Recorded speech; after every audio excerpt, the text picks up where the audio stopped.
नमस्कार दोस्तों, आप सबका मेरे YouTube channel ABS study show पर स्वागत है। दोस्तों, हम घटना चक्र पूर्वावलोकन की राज्य व्यवस्था को देख रहे हैं और हम अब तक जो है कि संविधान के प्रमुख भाग, अनुच्छेद और संवैधानिक विकास और बहुत सारे टॉपिक देख चुके हैं। आज हम देखेंगे संविधान की अनुसूचियाँ और उनसे संबंधित सवाल। तो चलिए साथियों, देर न करते हुए आज के सेशन की शुरुआत करते हैं। यहाँ पे नोट्स में दिया हुआ है कि भारत के मूल संविधान में 8 अनुसूचियाँ थी, वर्तमान में 12 अनुसूचियाँ हैं। पहली अनुसूची में जो है कि राज्य व संघ राज्य क्षेत्र का वर्णन किया गया है। दूसरी अनुसूची में भारतीय संघ के पदाधिकारियों को मिलने वाले वेतन भत्ते तथा पेंशन आदि का उल्लेख किया गया है। और तीसरी अनुसूची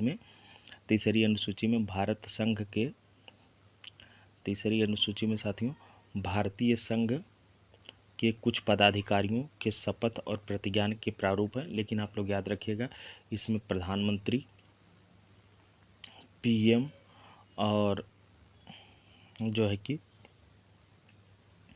राष्ट्रपति, प्रेसिडेंट, पीएम, प्रेसिडेंट और वाइस प्रेसिडेंट के शपथ और प्रतिज्ञान का जिक्र नहीं है, अलग से सवाल आता है। तो इस तरह से आप लोग ये बात जानते रहिए। अब आगे है चौथी अनुसूची में साथियों भारत के राज्यों तथा संघ राज्य क्षेत्रों के राज्यसभा में प्रतिनिधित्व का विवरण दिया गया है। और पांचवी अनुसूची में है अनुसूचित क्षेत्रों तथा अनुसूचित जनजातियों के प्रशासन व नियंत्रण के बारे में उपबंध दिया गया है। और पांचवी अनुसूची के अधीन जनजातीय भूमि का खनन के लिए निजी पक्षकारों को अंतरण अकृत और शून्य घोषित किया जा सकता है। छठी अनुसूची में साथियों असम, मेघालय, त्रिपुरा और मिजोरम के जनजातीय क्षेत्रों के प्रशासन के बारे में उपबंध किया गया है। और सातवीं अनुसूची में केंद्र व राज्यों के बीच शक्तियों का विभाजन किया गया है। और इसमें जो 3 सूचियां बनाई गई हैं, पहली जो सूची है, 3 सूचियां इसमें बनाई गई हैं साथियों। जो पहली सूची है वह है संघ सूची है।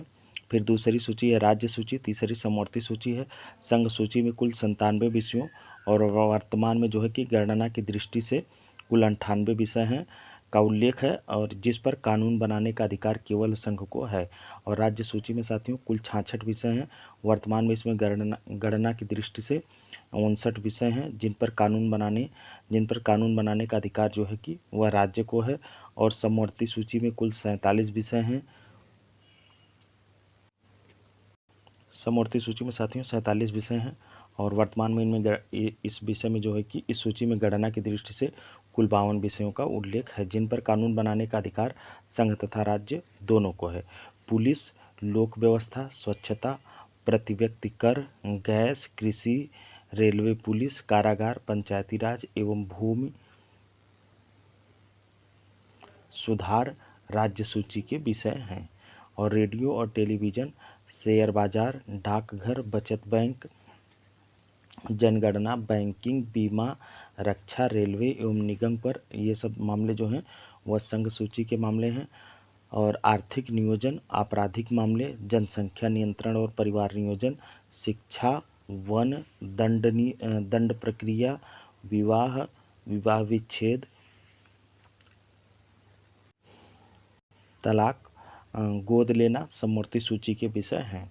8वीं अनुसूची में साथियों इसमें जो है कि भारतीय संविधान द्वारा वर्तमान में मान्यता प्राप्त 22 भाषाओं का उल्लेख किया गया है। मूलतः इसमें 14 भाषाएं थीं। वर्ष 1967 में सिंधी को 21वें संविधान संशोधन के द्वारा और वर्ष 1992 में कोंकणी नेपाली तथा मणिपुरी को 71वें संविधान संशोधन द्वारा और 2004 में संथाली, डोगरी, मैथिली तथा बोडो को 92वें संविधान संशोधन 2003 द्वारा 8वीं अनुसूची में शामिल किया गया है। और 9वीं अनुसूची में विशिष्ट अधिनियमों और विनियमों का विधिमान्यकरण किया गया है। और प्रथम संविधान संशोधन 1951 द्वारा संविधान में शामिल 9वीं अनुसूची को भारत के प्रथम प्रधानमंत्री जवाहरलाल नेहरू के कार्यकाल के दौरान भारतीय संविधान में शामिल किया गया। वर्तमान में इस अनुसूची में लगभग 282 अधिनियम हैं। मतलब 9वीं अनुसूची में वर्तमान में 282 अधिनियम हैं। 10वीं अनुसूची दल परिवर्तन के आधार पर निरर्थता के बारे में उपबंध किया गया है। 92वें संविधान संशोधन अधिनियम 1985 द्वारा संविधान में शामिल जो है कि किया गया है। और 11वीं अनुसूची में पंचायतों के अधिकार, प्राधिकार तथा दायित्व आदि के बारे में उपबंध किया गया है। और 73वें संविधान संशोधन अधिनियम 1992 द्वारा संविधान में शामिल इस अनुसूची में पंचायती राज से संबंधित 29 विषय हैं। 12वीं अनुसूची में नगरपालिकाओं के अधिकार, प्राधिकार तथा दायित्व आदि के बारे में बताया गया। और 74वें संविधान संशोधन अधिनियम 1992 द्वारा संविधान में शामिल इसको किया गया और इसमें शहरी स्थानीय निकाय से संबंधित 18 विषय हैं। तो साथियों, इतना जो है कि भारतीय संविधान के जो 12 अनुसूचियां हैं उनके बारे में पढ़ने के लिए था। अब देखते हैं इनसे संबंधित सवाल क्या बना है। अब देखिए, पहला सवाल है साथियों कि भारतीय संविधान में कुल अनुसूचियां हैं 12, 16, 8, 10।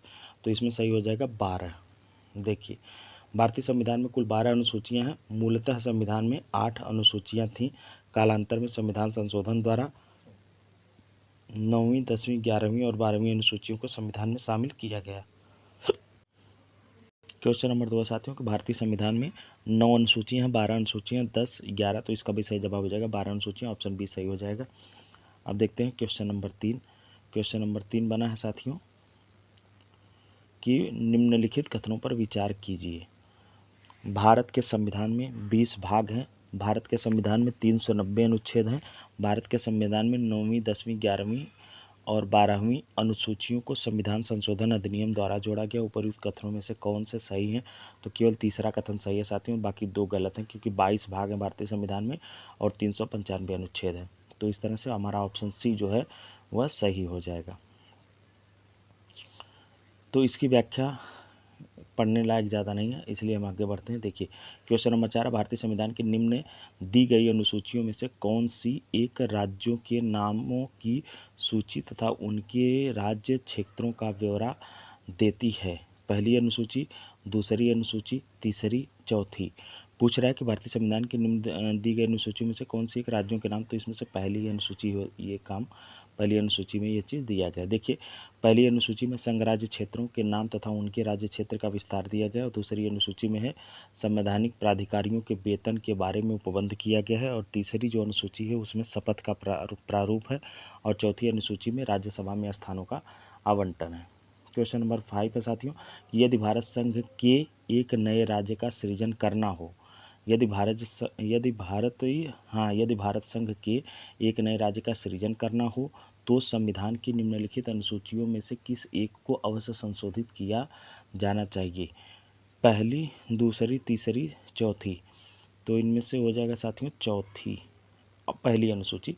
देखिए, हाँ, और चौथी अनुसूची में भी करना पड़ेगा, लेकिन वो क्योंकि उसमें भी राज्यसभा के सीटों का दिया गया है, तो जब नया राज्य बनेगा तो उसमें साथियों राज्यसभा की सीट अलग से, जो जैसे आंध्र प्रदेश है तो आंध्र प्रदेश से तेलंगाना बना, तो अब तेलंगाना में अलग राज्यसभा सीटें हैं और जो है कि आंध्र प्रदेश में अलग है।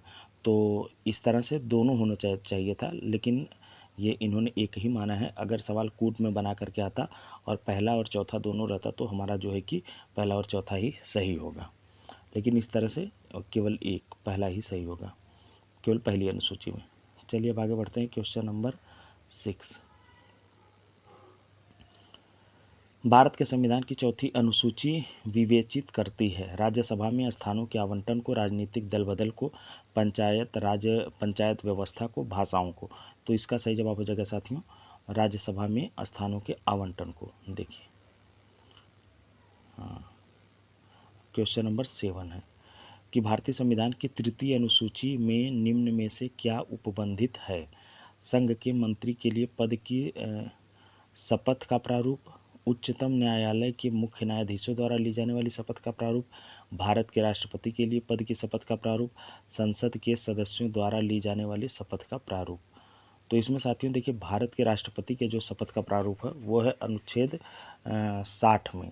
तो इस तरह से ये तो नहीं होगा, और बाकी पहला, दूसरा और चौथा होना चाहिए। देखते हैं पहला, दूसरा और चौथा। हाँ देखिए ऑप्शन सी सही है।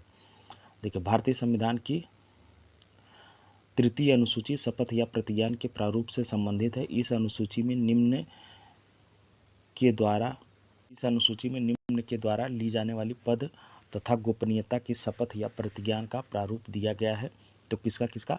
संघ के मंत्री का, और संसद के निर्वाचन के अभ्यर्थी, संसद के सदस्य, उच्चतम न्यायालय के न्यायाधीश, और भारत के नियंत्रक, महालेखा परीक्षक, किसी राज्य के मंत्री, राज्य विधानमंडल के निर्वाचन के अभ्यर्थी, राज्य विधानमंडल के सदस्य और उच्च न्यायालयों के न्यायाधीश।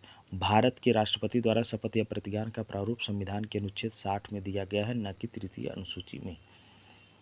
देखिए अब अगला सवाल है, एक तरफ दे दिया है संविधान की अनुसूची और दूसरा उनमें कौन सा विषय है। तो चौथी अनुसूची में राज्यसभा की सीटों का बंटवारा है साथियों, तो ए का हो जाएगा 3, और खष्टम मतलब छठवीं अनुसूची में जनजातीय क्षेत्र असम, मेघालय, त्रिपुरा, मिजोरम के जनजातीय क्षेत्रों के प्रशासन के बारे में जानकारी है, तो बी का हो जाएगा 4, और अष्टम अनुसूची में है राजभाषा है, और 9वीं अनुसूची भूमि सुधार है।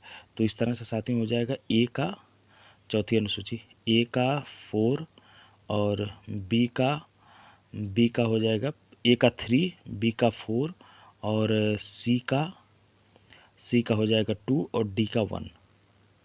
चलिए देखते हैं। हाँ देखिए ए का 3, बी का 4, सी का 2, डी का 1, तो ऑप्शन सी सही है। अब अगला सवाल है साथियों, इसमें भी देखिए सूचियों को मिलान करने को दिया है। 7वीं अनुसूची, 8वीं, 9वीं और 10वीं। तो 7वीं अनुसूची में विधायी शक्तियों का वितरण है, तो ए का हो जाएगा 3। 8वीं अनुसूची में है भाषाएं, तो बी का हो जाएगा 1, और सी 9वीं अनुसूची कुछ अधिनियमों का विधिमान्यकरण है 9वीं अनुसूची में, और 10वीं अनुसूची में दल बदल के आधार पर निरर्हता, तो डी का हो जाएगा 2, और सी का हो जाएगा 4। तो देखते हैं ए का हो जाएगा 3, और बी का हो जाएगा 1। ए का 3, बी का 1, ए का 3, बी का 1। देखिए सी मतलब ऑप्शन ए जो है ए का 3, बी का 1, और सी का दिया है सी 9वीं अनुसूची में है साथियों सी का 4, ए का 3, बी का 1 और सी का 4। तो इस तरह से ऑप्शन सी देखिए सही हो जाएगा। अब इसमें भी देखिए सूचियों को मिलान कराने को दिया है। 7वीं अनुसूची, 8वीं, 9वीं, 10वीं, वही क्वेश्चन है, तो ये रिपीटेड है। देखिए 7वीं, 8वीं, 9वीं, 10वीं, 7वीं, 8वीं, 9वीं, 10वीं, तो ये रिपीटेड है साथियों, क्वेश्चन नंबर 9 और 10। तो उसका कोई मतलब है नहीं कराने का, आप लोग देख लीजिएगा। देखिए अब अगला सवाल है, किस प्रधानमंत्री के कार्यकाल के दौरान भारत के संविधान में 9वीं अनुसूची को पुनः स्थापित किया गया था? जवाहरलाल नेहरू, लाल बहादुर शास्त्री, इंदिरा गांधी, मोरारजी देसाई। तो इसका सही जवाब हो जाएगा साथियों जवाहरलाल नेहरू। देखिए भारत के प्रथम प्रधानमंत्री जवाहरलाल नेहरू के कार्यकाल के दौरान भारत के संविधान में 9वीं अनुसूची को पुनः स्थापित किया गया था। 9वीं अनुसूची को प्रथम संविधान संशोधन अधिनियम 1951 के द्वारा संविधान में वर्ष 1951 में जोड़ा गया तथा इसके अंतर्गत शामिल किए जाने वाले अधिनियमों और विनियमों के विधिमान्यकरण और उन्हें न्यायिक उन्मुक्ति प्रदान करने का उपबंध इसी संशोधन से अंतः स्थापित अनुच्छेद 31 ख के माध्यम से किया गया। इसका मुख्य उद्देश्य तत्कालीन समय में जमींदारी उन्मूलन हेतु निर्मित किए जाने वाले भूमि सुधार कानूनों को न्यायालय में चुनौती दिए जाने से रोकना था। इसी उद्देश्य से राज्यों के भूमि सुधार कानूनों को संवैधानिक सुरक्षा प्रदान करने हेतु उन्हें 9वीं अनुसूची में शामिल किया गया। अब अगला सवाल है कि राज्य भूमि सुधार अधिनियम को संवैधानिक सुरक्षा प्रदान करने हेतु सम्मिलित किया गया, तो 9वीं अनुसूची को, ऑप्शन बी सही हो जाएगा। देखिए अब अगला सवाल है कि निम्नलिखित कथनों पर विचार कीजिए। भारत की संसद किसी कानून विशेष को भारत के संविधान की 9वीं अनुसूची यहाँ पे काट दिया है। फिर उसके बाद दूसरा दिया है कि 9वीं अनुसूची किसी न्यायालय द्वारा कोई निर्णय नहीं भी, यहाँ पे साथियों जो है कि कट गया है। लेकिन अगर ये स्टेटमेंट, तो इसमें ऑप्शन ए मतलब केवल पहला सही है कि भारत की संसद किसी कानून विशेष को भारत के संविधान की 9वीं अनुसूची में डाल करके उसको जो है कि सुरक्षा प्रदान कर सकती है, किसी न्यायालय द्वारा निर्णय नहीं। और 9वीं अनुसूची किसी न्यायालय द्वारा 9वीं अनुसूची में के जो विषय डाल दिए जाते हैं उनको किसी न्यायालय में चुनौती नहीं दी जा सकती, ऐसा इन्होंने बोला है।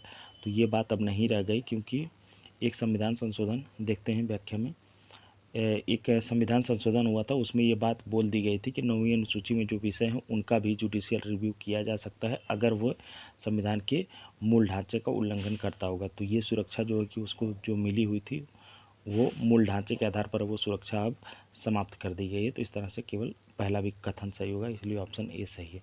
अब व्याख्या देखते हैं क्वेश्चन नंबर 13 की। देखिए,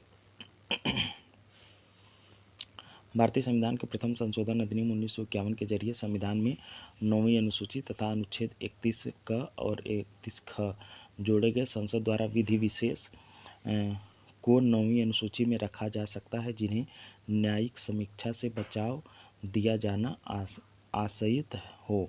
वर्तमान में 9वीं अनुसूची में ऐसी लगभग 282 विधियां शामिल हैं। अनुच्छेद 31 ख यह कहता है कि 9वीं अनुसूची में उल्लिखित नियमों और विनियमों को इस आधार पर शून्य नहीं समझा जाएगा कि वे भाग 3 के किन्हीं उपबंधों और प्रदत्त अधिकारों में से किसी से असंगत हैं या उनको छीन लेते हैं या न्यून करते हैं। किंतु वर्ष 2007 में सर्वोच्च न्यायालय ने IR कोएल्हो बनाम तमिलनाडु के मामले में, तो इसी का मैं साथियों जिक्र कर रहा था आपसे कि 2007 में सर्वोच्च न्यायालय ने IR कोएल्हो बनाम तमिलनाडु के मामले में निर्णय देते हुए स्पष्ट किया कि संसद को 9वीं अनुसूची में विधि विशेष को प्रविष्ट करने की शक्ति की गई है, किंतु यह न्यायिक समीक्षा के दायरे से बाहर नहीं है। न्यायालय ने निर्धारित किया कि 24 अप्रैल 1973 मतलब केशवानंद भारतीवाद निर्णय की तिथि के बाद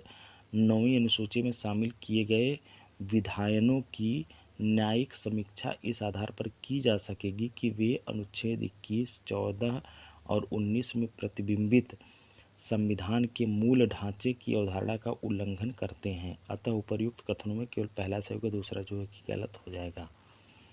हाँ, अब आगे है कोएल्हो केस भारत के संविधान की किस अनुसूची से संबंधित है, तो ये हो जाएगा साथियों 9वीं अनुसूची। कोएल्हो बनाम देखिए यहाँ पे दिया है ना कि REEIR कोएल्हो बनाम तमिलनाडु राज्य के मामले में 2007 में।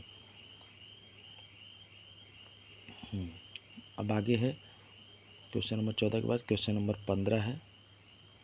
हाँ देखिए दिया संघीय सूची 97 प्रविष्टियाँ, राज्य सूची 47 प्रविष्टियाँ, समवर्ती सूची 66 प्रविष्टियाँ। कूट मिलाने को दिया है, मिलान करें।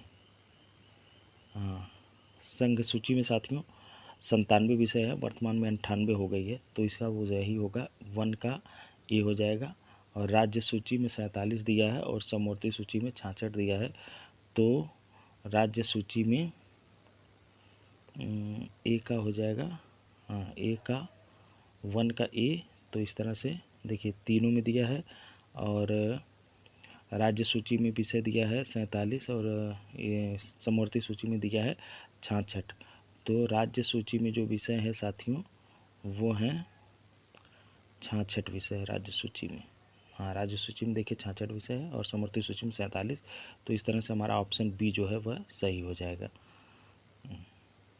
और वर्तमान में गणना के अनुसार भी दिया है, तो वर्तमान में गणना के अनुसार समवर्ती सूची में जो विषय हैं वो 52 है और राज्य सूची में जो है वह 59 है। मतलब राज्य सूची के मामले कम हो गए हैं और इसके जो समवर्ती सूची है इसके मामले बढ़ गए हैं।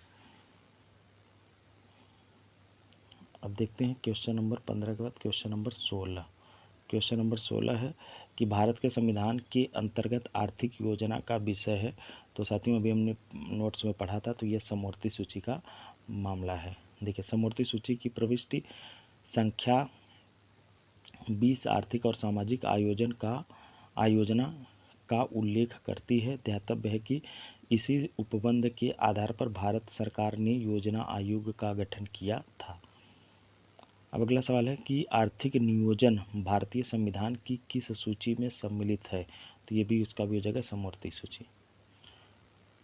अब देखिए अगला सवाल है कि जानवरों के प्रति क्रूरता की रोकथाम को भारतीय संविधान की किस सूची में रखा गया है? केंद्र सूची, राज्य सूची, समवर्ती सूची, उद्घोषिका। पूछ रहा है कि जानवरों के प्रति क्रूरता की रोकथाम को भारतीय संविधान की किस अनुसूची में रखा गया है? और यह विकल्प दिया है ई वाला कि उपरोक्त में से कोई नहीं अथवा एक से अधिक। तो इसका जो सही जवाब है साथियों वो है समवर्ती सूची, ऑप्शन सी। देखिए, जानवरों के प्रति क्रूरता की रोकथाम संविधान की 7वीं अनुसूची की समवर्ती सूची में प्रविष्ट 17 के तहत उल्लिखित है। अच्छा सवाल बनाया था 2020 में, बीपीएससी का था 66वीं का। अब क्वेश्चन नंबर 19 है कि निम्नलिखित में से कौन सा विषय समवर्ती सूची का है? पुलिस, आपराधिक मामले, रेडियो टेलीविज़न और विदेशी मामले। तो इसमें साथियों इसका जो सही जवाब है वो है रेडियो और आपराधिक मामले, सॉरी, रेडियो टेलीविज़न। तो ये तो उसका हो जाएगा राज्य का। देखिए, प्रश्नगत विकल्पों में प्रदत्त विषयों में पुलिस राज्य सूची में और विदेशी मामले तथा रेडियो और टेलीविज़न जैसे प्रसारण संघ सूची का है, सॉरी, रेडियो टेलीविज़न संघ सूची का है। और जबकि आपराधिक मामले जो हैं यह समवर्ती सूची के मामले हैं। अब अगला सवाल है कि निम्नलिखित में से कौन सी मद भारत के संविधान की समवर्ती सूची में है? जनसंख्या नियंत्रण और परिवार नियोजन और लोक स्वास्थ्य और स्वच्छता पूछ रहा है, समवर्ती सूची का पूछ रहा है। तो जनसंख्या नियंत्रण और परिवार नियोजन ए विकल्प है, बी विकल्प है लोक स्वास्थ्य और स्वच्छता, और सी देखते हैं क्या दिया है।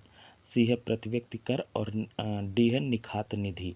तो समवर्ती सूची का इनमें से जो मामला है वो है जनसंख्या नियंत्रण और पारिवारिक नियोजन। देखिए, जनसंख्या नियंत्रण और परिवार नियोजन समवर्ती सूची तथा लोक स्वास्थ्य और स्वच्छता प्रति व्यक्ति कर एवं निखात निधि राज्य सूची के अंतर्गत आते हैं।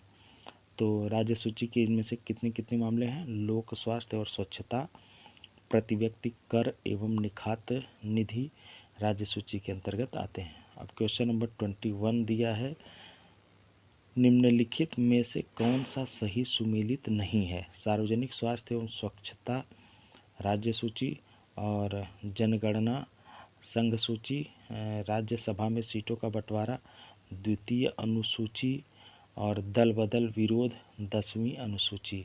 राज्यसभा में सीटों का बंटवारा जो है साथियों ये अनुसूची 4 में है, तो यही जो है सुमेलित नहीं है। देखिए, सार्वजनिक स्वास्थ्य एवं स्वच्छता ये 7वीं अनुसूची में राज्य सूची के प्रविष्टि 6 में शामिल है, और जनगणना जो है यह 7वीं अनुसूची में संघ सूची में प्रविष्ट 69 मामलों में 69वां मामला है, यह 69वां प्रविष्टि है। और जनगणना 7वीं अनुसूची में संघ सूची में, हाँ। और राज्यसभा में सीटों का बंटवारा ये 4थी अनुसूची और दल बदल विरोधी ये 10वीं अनुसूची में है। अब क्वेश्चन नंबर 22 है, निम्नलिखित में से कौन सा विषय समवर्ती सूची में है? कृषि, शिक्षा, पुलिस, रक्षा। तो इसका सही जवाब है साथियों शिक्षा।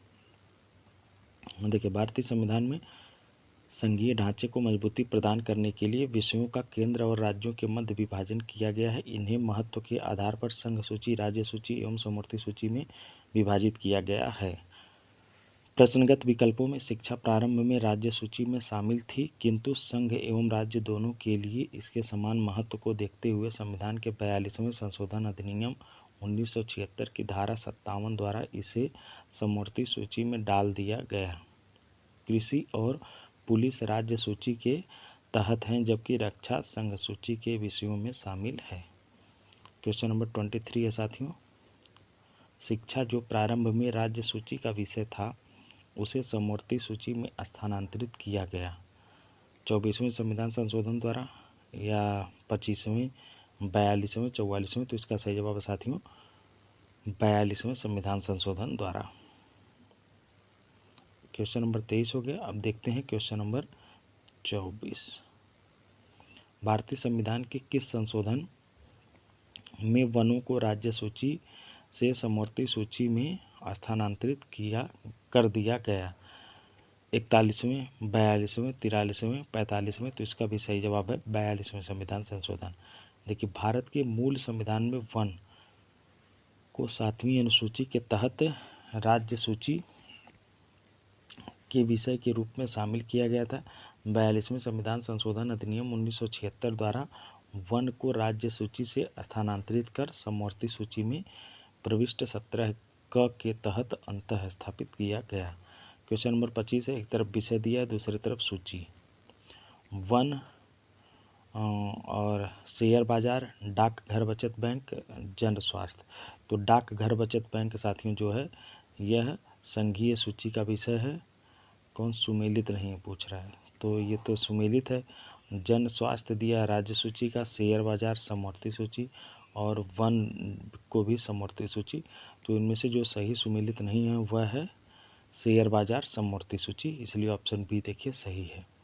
भारतीय संविधान के अनुच्छेद 245 अनुच्छेद से अनुच्छेद 255 के अधीन केंद्र और राज्यों के बीच विधायी शक्तियों का विभाजन किया गया है तथा इस संदर्भ में 7वीं अनुसूची में संघीय सूची में राज्य सूची तथा समवर्ती सूची का प्रावधान है। इसमें वन समवर्ती सूची में, जन स्वास्थ्य राज्य सूची तथा शेयर बाजार एवं डाक बचत बैंक ये संघीय सूची में शामिल हैं।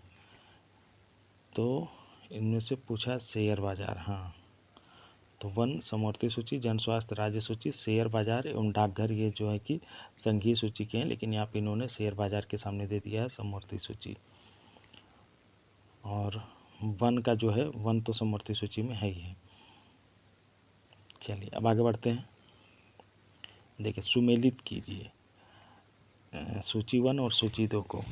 केंद्रीय सूची, राज्य सूची, समवर्ती सूची और अवशिष्ट सूची दिया है। तो इनमें से जनगणना जो है साथियों वह केंद्रीय सूची का है, तो ए का हो जाएगा 3। और जनसंख्या नियंत्रण और परिवार नियोजन ये है आपका राज्य सूची का विषय है, तो बी का हो जाएगा 4। और पुलिस और सार्वजनिक व्यवस्था समवर्ती सूची अवशिष्ट विषय। अच्छा, चलिए देख लेते हैं। देखिए, केंद्रीय सूची का विषय हो गया जनगणना, राज्य सूची का हो जाएगा पुलिस और सार्वजनिक स्वास्थ्य, और समवर्ती सूची का है जनगणना नियंत्रण, जनसंख्या नियंत्रण और परिवार नियोजन, और अवशिष्ट या केंद्र के अधीन जो होगा वो अंतरिक्ष अनुसंधान। तो इस तरह से हमारा ऑप्शन ए जो है वह सही हो जाएगा। तो इनमें से केंद्र सूची का विषय था जनगणना और राज्य सूची का हो जाएगा बी का 1। तो ए का 2, बी का 1, ए का 2 और नहीं, ए का 3 और बी का 1, ए का 3 बी का 1, तो ऑप्शन ए देखिए सही है। अब है आगे साथियों क्वेश्चन नंबर 26 के बाद 27। भारतीय संविधान के निम्नलिखित में से कौन से प्रावधान शिक्षा पर प्रभाव डालते हैं? राज्य की नीति के निदेशक तत्व, ग्रामीण और शहरी स्थानीय निकाय, पंचम अनुसूची या खष्टम अनुसूची या सप्तम अनुसूची। 5वां दिया है, निम्नलिखित कूट चुना है कि कौन से प्रावधान शिक्षा पर प्रभाव डालते हैं। तो राज्य की नीति निर्देशक तत्व, ग्रामीण और शहरी स्वास्थ्य स्थानीय निकाय, पंचम अनुसूची, खष्टम।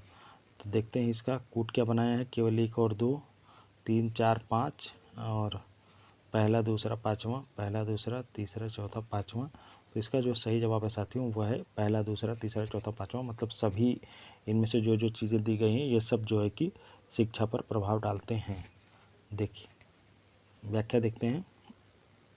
नीति निर्देशक तत्वों में अनुच्छेद 45 तथा ग्रामीण एवं शहरी स्थानीय निकायों को क्रमशः अनुच्छेद 243(6) तथा 243(ब) में प्रदान की गई शक्तियों और प्राधिकारों के अंतर्गत शिक्षा के प्रावधान किए गए हैं। अनुच्छेद 45 के अंतर्गत नीति निर्देशक तत्व बच्चों की शैशव पूर्व देखभाल एवं 6 वर्ष की आयु तक शिक्षा का उपबंध किया गया है। पंचायतों को 243(6) के अंतर्गत तथा नगरपालिकाओं को 243(ब) के अंतर्गत शक्तियों, प्राधिकारों एवं उत्तरदायित्वों का आवंटन किया गया है, जिनमें शिक्षा के प्रबंधन की व्यवस्था का भी उत्तरदायित्व तो शामिल है। अष्टम एवं सप्तम अनुसूची में भी शिक्षा से संबंधित प्रावधान शामिल हैं, जबकि पंचम अनुसूची के तहत वर्णित अनुसूचित क्षेत्रों और अनुसूचित जनजातियों के प्रशासन हेतु उपबंध शिक्षा पर अप्रत्यक्ष रूप से प्रभाव डालते हैं। अब क्वेश्चन नंबर 28 है साथियों, भारत के संविधान की निम्नलिखित में से कौन सी एक अनुसूची में दल बदल विरोधी कानून विषयक प्रावधान है? दूसरी अनुसूची, पांचवी अनुसूची, आठवीं अनुसूची, 10वीं? तो इसका सही जवाब है साथियों 10वीं अनुसूची। देखिए, संविधान की 10वीं अनुसूची में दल बदल विरोधी कानून विषयक प्रावधान है। यह अनुसूची 52वें संविधान संशोधन 1985 के द्वारा जोड़ी गई। ध्यातव्य है कि 10वीं अनुसूची में 91वें संविधान संशोधन 2003 द्वारा जो है कि संविधान में संशोधन किया गया है, और इस संशोधन का उद्देश्य दल बदल पर रोक लगाने के साथ साथ केंद्र एवं राज्यों में मंत्रिपरिषद के आकार को निर्धारित करना था। अब क्वेश्चन नंबर 29 है कि भारतीय संविधान के किस अनुसूची में दल बदल विरोधी कानून रखा गया है? तो इसका भी सही जवाब हो जाएगा 10वीं अनुसूची। देख लेते हैं 29, देखिए 10वीं अनुसूची, ऑप्शन सी सही है। भारतीय संविधान की 10वीं अनुसूची तो वही दल बदल विरोधी कानून, तो ऑप्शन डी। और भारतीय संविधान की 10वीं अनुसूची का संबंध है, तो ये इसका भी हो जाएगा दल बदल प्रतिरोधी विधान से, तो ऑप्शन ए। भारतीय संविधान की 7वीं अनुसूची के अंतर्गत संघ सूची में निम्नलिखित में से किसका उल्लेख नहीं है? पूछ रहा है कि संघ सूची में किसका उल्लेख नहीं है। जनगणना का है और गैस, बीमा, बैंकिंग दिया है, तो इनमें से साथियों गैस का उल्लेख जो है कि संघ सूची में नहीं है। देखिए, विकल्पों में दिए गए विषयों में से बैंकिंग, बीमा और जनगणना संघ सूची तथा गैस राज्य सूची में सम्मिलित विषय हैं। उल्लेखनीय है कि गैस और गैस संक्रमण तथा प्राकृतिक गैस के राज्य में विक्रय पर कर राज्य सूची में शामिल हैं, जबकि प्राकृतिक गैस पर उत्पाद शुल्क संघ सूची का विषय है। अब क्वेश्चन नंबर 33 है कि निम्नलिखित में से कौन सा विषय भारतीय संविधान की संघ सूची से संबंधित है? रक्षा, वैदेशिक मामले, रेलवे, कृषि। पूछ रहा है कि संघ सूची से संबंधित नहीं है। अच्छा, रक्षा भी है, देखिए वैदेशिक मामले भी है, रेलवे भी, कृषि का मामला राज्य सूची का है। 33 देखिए, रक्षा, वैदेशिक मामले और रेलवे भारतीय संविधान के तहत संघ सूची के विषय हैं, जबकि कृषि राज्य सूची का विषय है। हाँ, ये सवाल है साथियों अगला कि भारतीय संविधान की 7वीं अनुसूची के अंतर्गत राज्य सूची में निम्न में से किसका उल्लेख है? राज्य सूची में शिक्षा, विद्युत, रेलवे, पुलिस और वन। तो इसका सही जवाब है साथियों रेलवे, पुलिस राज्य सूची में है। देखिए, शिक्षा, विद्युत एवं वन समवर्ती सूची में शामिल है, और जबकि रेलवे पुलिस जो है यह राज्य सूची का विषय है। ज्ञातव्य है कि रेलवे संघ सूची का विषय है, जबकि विद्युत के उपभोग या विक्रय पर कर राज्य सूची में शामिल है। राज्य सूची में जबकि विद्युत के उपभोग या विक्रय पर कर राज्य सूची में शामिल है। हाँ, 35 है, निम्नलिखित में से कौन राज्य सूची में है? रेलवे, पुलिस, निगम कर, जनगणना, आर्थिक एवं सामाजिक नियोजन। तो राज्य सूची का रेलवे, पुलिस है साथियों, ऑप्शन ए सही है। और आर्थिक एवं सामाजिक नियोजन जो है यह समवर्ती सूची का विषय है। देखिए, आर्थिक एवं सामाजिक नियोजन समवर्ती सूची में है, और जनगणना तो संघ सूची में है, और रेलवे, पुलिस राज्य सूची में। निगम कर भी जो कॉर्पोरेट टैक्स होता है वो भी केंद्र सरकार लगाती है। पंचायती राज विषय निम्नलिखित में से किस सूची में है? तो ये साथियों राज्य सूची में है, ऑप्शन बी देखिए सही है। अब अगला सवाल है कि निम्नलिखित में से कौन सा विषय भारतीय संविधान की 7वीं अनुसूची के सूची 3 समवर्ती सूची में शामिल है? दंड प्रक्रिया, पुलिस, कारागार, लोक व्यवस्था। तो इनमें से जो समवर्ती सूची में शामिल है वह है साथियों दंड प्रक्रिया। देखिए, भारतीय संविधान की 7वीं अनुसूची की सूची 3 समवर्ती सूची में दंड प्रक्रिया प्रविष्ट 2 के तहत सम्मिलित है, जबकि पुलिस, रेलवे पुलिस और ग्राम पुलिस सहित कारागार एवं लोक व्यवस्था राज्य सूची के विषय हैं। तो तो ये हो गया क्वेश्चन नंबर 37। अब देखते हैं 38। विवाह विच्छेद और गोद लेना संविधान की 7वीं सूची में निम्नलिखित के अंतर्गत सम्मिलित किए गए हैं। सूची 1 केंद्र सूची में, और सूची 2 राज्य सूची में, और सूची 3 समवर्ती सूची में, या डी दिया है तीनों में से किसी भी सूची में नहीं। तो इसका जो सही जवाब है साथियों वह है समवर्ती सूची में। देखिए समवर्ती सूची में यह चीज़ है।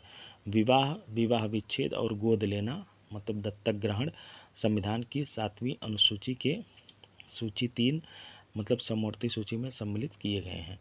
भारतीय संविधान की 7वीं प्रविष्टि का संबंध राज्य के विधानमंडल के निर्वाचन से है। सूची 1 प्रविष्ट 72 है, और सूची 2 प्रविष्ट 27, सूची 3 प्रविष्ट 37, सूची 2 प्रविष्ट 37 और सूची 3 प्रविष्ट 32। तो इसका सही जवाब साथियों ऑप्शन ए और सी दोनों है।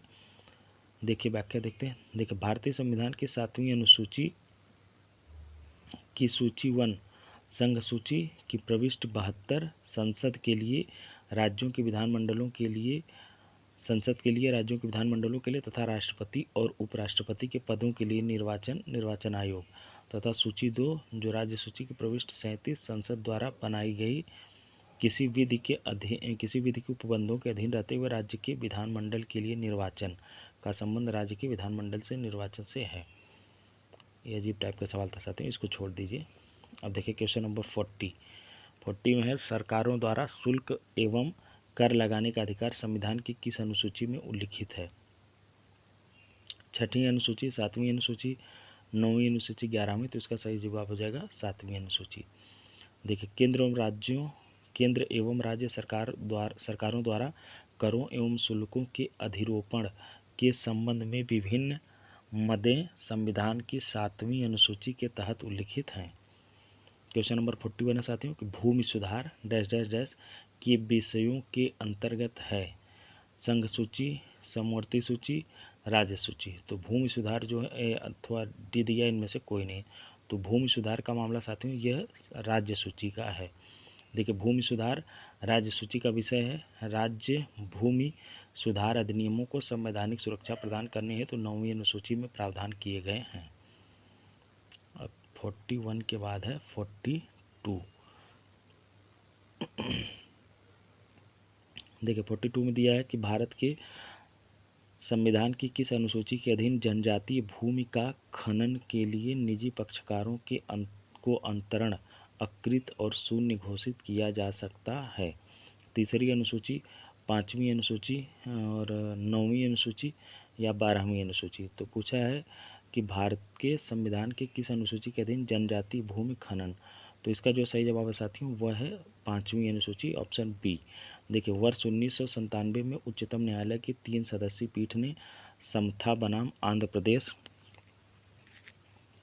राज्य एवं अन्य के वाद में निर्णय देते हुए कहा था कि जनजातीय भूमि को राज्य सरकार या उनकी एजेंसी द्वारा निजी खनन कंपनियों को पट्टे पर दिया जाना संविधान की 5वीं अनुसूची के तहत अकृत और शून्य घोषित होगा।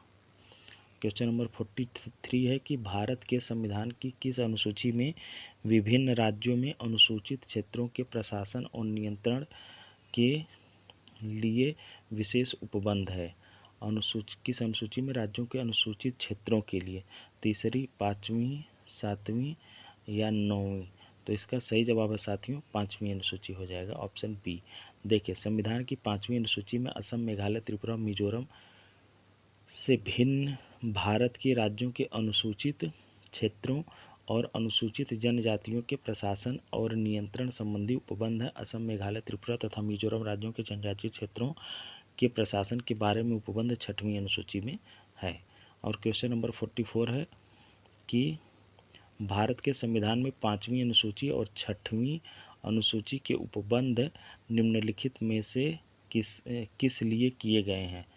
5वीं और 6वीं अनुसूचित जनजातियों के संरक्षण के लिए, राज्यों के बीच सीमाओं के निर्धारण के लिए, पंचायतों के शक्तियों, प्राधिकारों, उत्तरदायित्वों के लिए, सभी सीमावर्ती राज्यों के हितों के संरक्षण के लिए। तो इसका जो सही जवाब है साथियों वो है ऑप्शन ए हो जाएगा। देखिए अब अगला सवाल है कि संविधान की अनुसूची 6 इनमें से किस राज्य में लागू नहीं होती है? तो वह असम, मेघालय और त्रिपुरा, मिजोरम के लिए, तो मणिपुर में लागू नहीं होगी। ऑप्शन डी सही हो जाएगा। अब क्वेश्चन नंबर 46 है, भारतीय संविधान की 6ठी अनुसूची निम्नलिखित में से किन राज्यों के जनजातीय क्षेत्रों के प्रशासन से संबंधित है? तो असम, मेघालय, त्रिपुरा, मिजोरम। तो इस तरह से जब हम देखेंगे तो विकल्प बी हमारा सही हो जाएगा। देखिए भारतीय संविधान की 6ठी अनुसूची के प्रावधान निम्नलिखित में से किस राज्य में लागू होते हैं? असम, मेघालय, त्रिपुरा, मिजोरम में लागू होते हैं। तो साथियों हो जाएगा किस में लागू होते हैं? असम, मेघालय, त्रिपुरा, मिजोरम। तो ऑप्शन ए हमारा सही हो जाएगा। देखिए 48 है कि संविधान की 11वीं अनुसूची निम्नलिखित में से किससे संबंधित है? 11वीं अनुसूची पूछ रहा है। तो ये साथियों पंचायती राज से संबंधित है। ऑप्शन बी हमारा सही हो जाएगा। देखिए संविधान की 11वीं अनुसूची 73वें संविधान संशोधन अधिनियम 1992 के माध्यम से जोड़ी गई। इसमें कुल 29 विषय जैसे मत्स्य उद्योग, पेयजल, गरीबी उन्मूलन कार्यक्रम, परिवार कल्याण, महिला एवं बाल विकास, सार्वजनिक वितरण प्रणाली इत्यादि शामिल किए गए हैं, जिन पर पंचायतों को विधि बनाने की शक्ति दी गई है। 49 है, भारत के संविधान की 11वीं अनुसूची में कितने विषय हैं? तो 29 विषय हैं साथियों। ऑप्शन सी हमारा सही हो जाएगा। तो इस चैप्टर ये जो है कि साथियों अनुसूचियों वाले में इतना था। अब हम लोग देखेंगे उद्देशिका। तो ये वीडियो ज़्यादा लंबा हो जाएगा। अब हम उद्देशिका के टॉपिक को अगले वीडियो में देखेंगे और भी अन्य टॉपिकों को इसी तरह से हम लाते रहेंगे। अगर आप लोगों को ये हमारा प्रयास अच्छा लग रहा हो और लग रहा हो कि आप लोगों को इससे कुछ आपका लाभ हो रहा है तो आप लोग इसको ज़्यादा से ज़्यादा वीडियो को शेयर करिए और चैनल को सब्सक्राइब करिए और वीडियो को लाइक करिए। धन्यवाद।